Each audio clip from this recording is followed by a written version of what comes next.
welcome to A Race Down Memory Lane, your go-to source for unbiased NASCAR news. We're your hosts, Lydia, Cassandra, and Vanessa Johnson. So we are coming off of the race at ISM Raceway.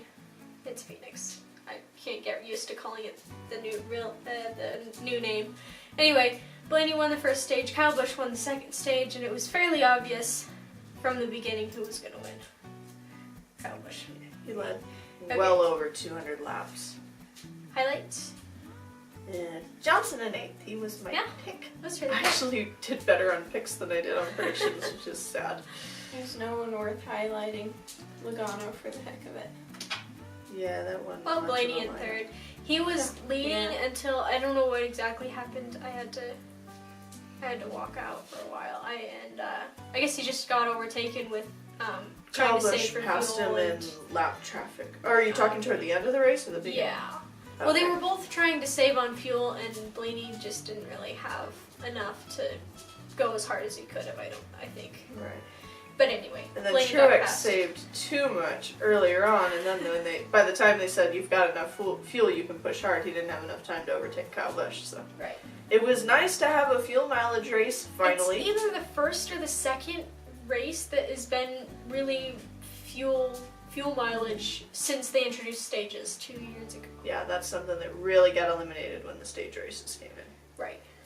Are Anyway, we done outside the top 10, we have Elliott in 14th, Byron in 24th, and McDowell in a whopping 36th position. He was the first one off the track. Bravo. Alright, I won predictions, and Lydia won picks this week.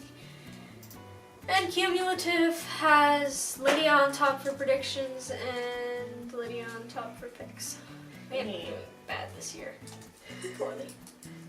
Alright, I don't think there's really anything else we need to be talking about.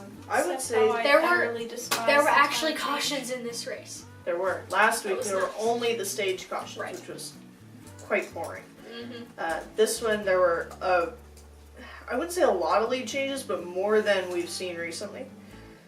And Right, I think the aero package is doing its job a little bit. It's not as dramatic as I would like, but it is working to increase side-by-side racing, and I like that.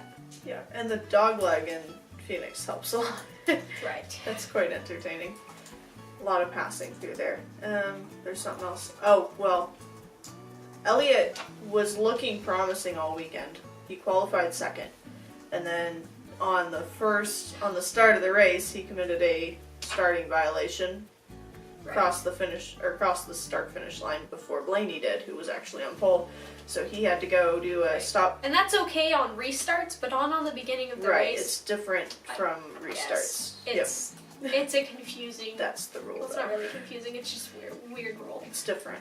Right. And the start-finish line was relocated. They did that before the fall race last year, but it was they've only had one race like that on this track, so it's a little different, a little more confusing right off the corner. So Yeah. that's probably part of it.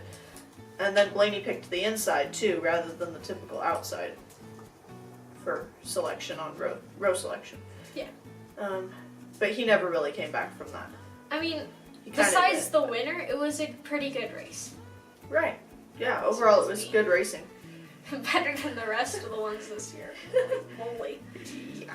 Yeah. Anything else? I don't think so. Do you like utterly abhor or thoroughly despise? Pardon? Better.